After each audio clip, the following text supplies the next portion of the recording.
So another reason why we're including some of these other pieces is, well, of course, Handel's Messiahs oftentimes celebrate the Christmas season in Nativity. I wanted to find something else that would include another tradition, and also from Handel, from his oratorio, Judas Maccabeus. Maccabeus, thank you very much.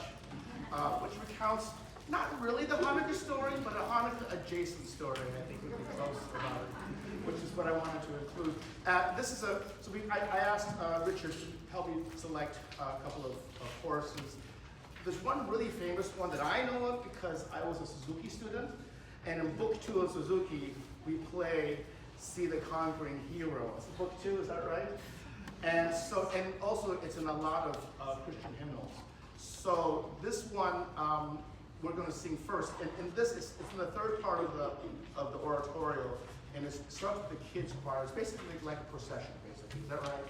And it starts with the children's choir, and then more and more people come in. So the first verse, first of all, anybody can sing anything at any time, all right? Feel free to, but we especially encourage the beginning for children and treble voices to start in the beginning, sing. Yes. All right, here we go. All right, so you start at the very beginning. Here we go. Ready?